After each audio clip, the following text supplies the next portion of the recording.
This is a great loci question, in particular the tethered goat problem.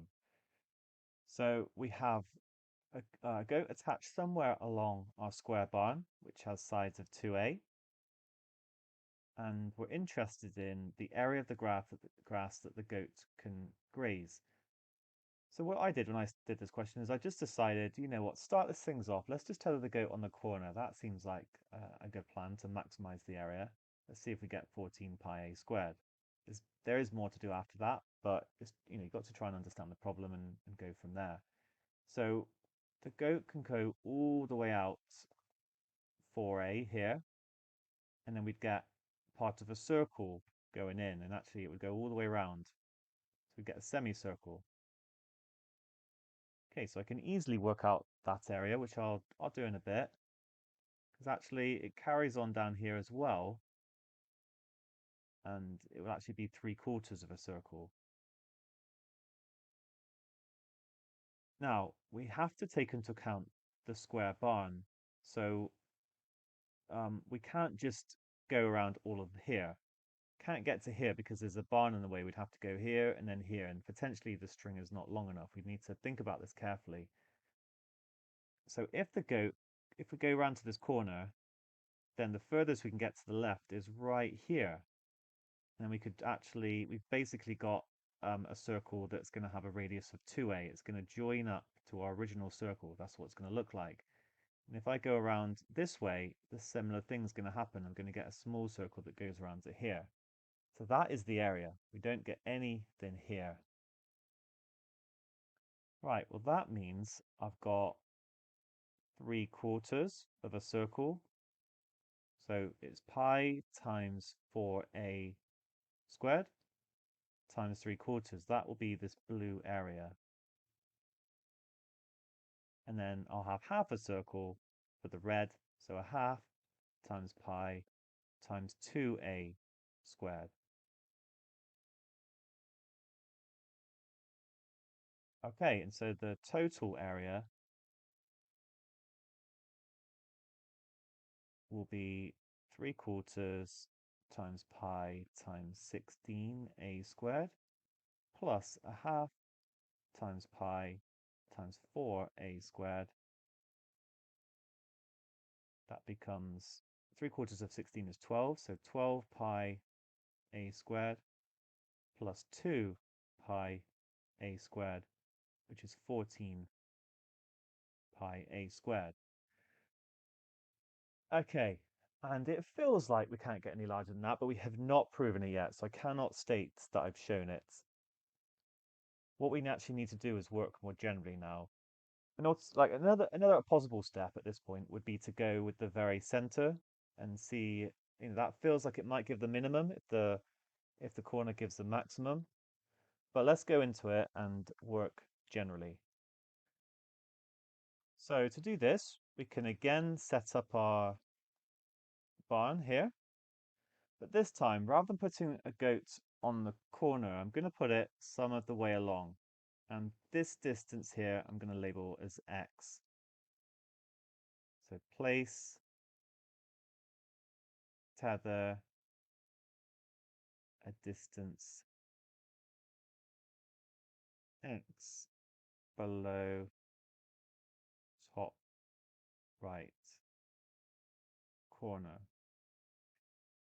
And actually, I can say this without loss of generality, because if I put it on the left-hand side, I'd still get the equivalent area. It doesn't really matter. There's symmetry in this shape. It's not like it's a different shape. Like, like if I started cutting a bit off, then that could change things, but it's a square, so we're okay. And x is going to be greater or equal to 0. So if it was 0, it would be right on the corner that I just showed. And less than or equal to a, because I could put it in the very midpoint. As soon as I go further down, it would be equivalent again because of the symmetry of the problem. So 0 is the corner and a is the midpoint of two of the corners. Well, I'm again going to be able to go a distance 4a down here and 4a up. So let me draw that semicircle in.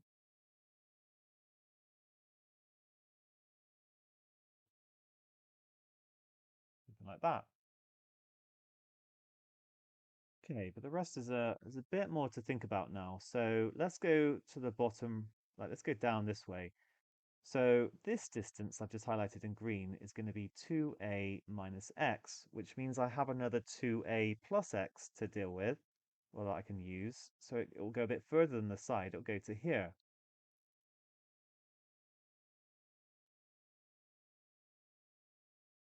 And then I'll get a quarter of a circle with that radius. And I even have a little bit more. If I want to go around here, I'd have an x, which would come in like that. So if you add this up, you get x, 2a plus x, and 2a minus x. That would equal 4a. If we go the other side, then I've got my x, and then I can take it further here, and this distance would be 4a minus x.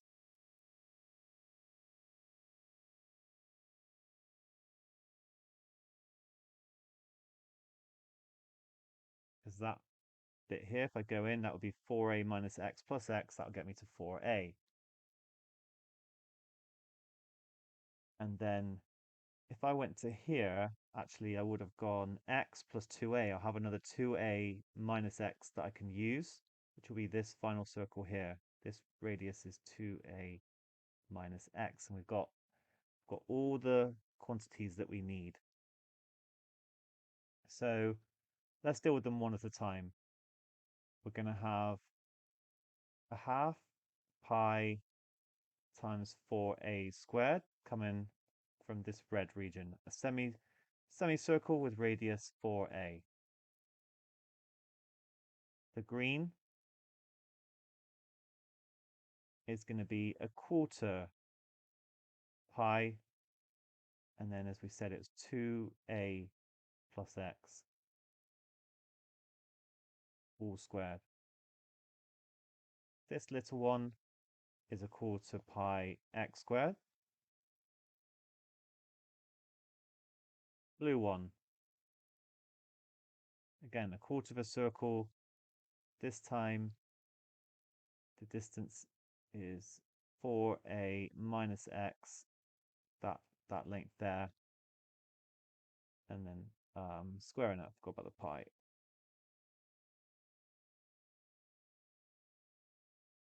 And finally, this orange one is a quarter pi 2a minus x all squared. So we can simplify this.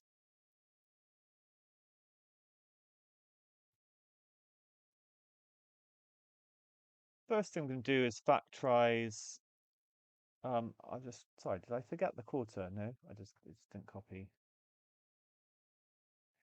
Right, I think the first thing I'm going to do is factorize a quarter pi out. Then I'll get 2 times 4a all squared plus 2a plus x squared plus x squared plus 4a minus x squared plus 2a minus x all squared.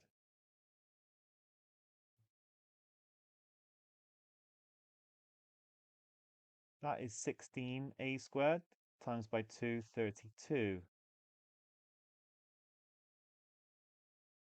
Then 4a squared plus 4ax plus x squared from here plus x squared.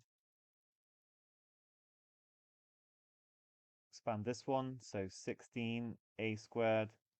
Oh, then there was a minus. So minus 8ax plus x squared. And finally this one here, plus 4a squared minus 4ax plus x squared.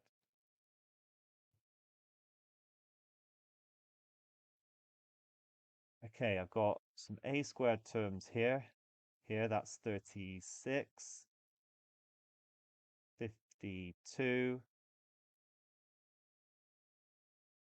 56.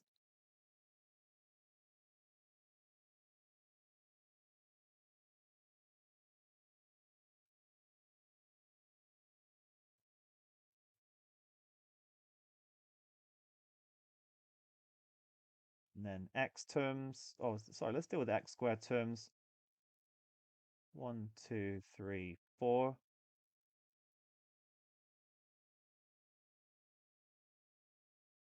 And then 4ax minus 8ax. That's going to give minus 4 and another minus 4. So minus 8ax.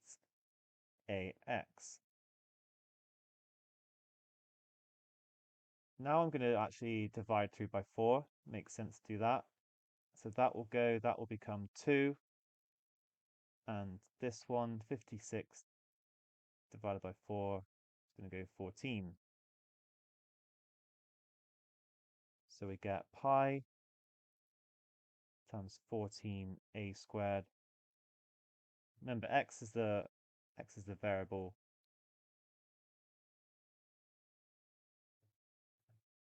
So I'll just now write it as x squared minus 2ax plus 14a squared. Okay, and that is our quadratic expression for the general area as we're moving the tether along here. And it's going to give us different areas. Majority, well, is going to come from this 14a squared, but the x is going to play its part as well. So to find the maximum and the minimum, actually we can do it all in, well, not quite all in one go, but we're going to complete the square. So x minus a squared, that will give me x squared minus 2ax, and then I'll have to minus a squared as a consequence.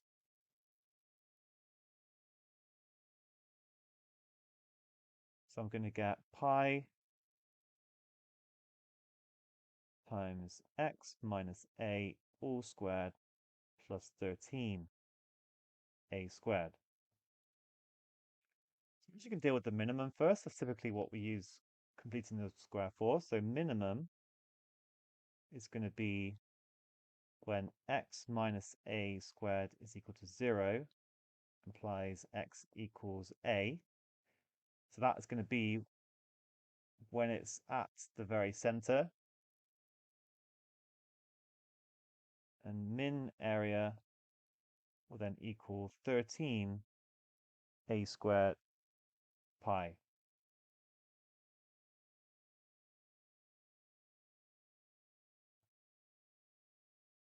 And meanwhile, the maximum will be when, remember, we're minusing a. For a x is going to be between 0 and a, so the maximum is going to be when x is equal to 0. We could even sketch this function if we wanted. So, sorry, it's going to be this side. For the range we're interested in, 0 to a, that is what the quadratic is going to look like. So you can see the maximum is going to be when x is 0. And we already found this earlier, but this is actually now proof that it is the maximum. We don't need to differentiate or anything like that. We can just rely on completing the square. So the maximum area is going to be 14 a squared pi. So I put 0 into here, I'm going to get a squared, add it to the 13a squared to give 14 a squared pi. All right, really nice question, I think. Hope you agree with that. You know, you don't necessarily have to do this if you can see it. I've done this with students before and they don't know where to start though, so I always think like this is a good place to start. I would lead them to it if I was teaching them or whatever. Try in the middle is not a bad idea at all if you're still not completely happy. If you want to investigate, you know, the more awkward situation when you start getting things a bit like this happening. Of course, when it's in the middle, it will actually have a line of symmetry going across. But when it's general, it will look like this. You've got to carefully work through, calculate all of the areas in terms of x, get the total area, simplify it. It works out really nicely, complete the square, and you get the maximum and the minimum. Fantastic.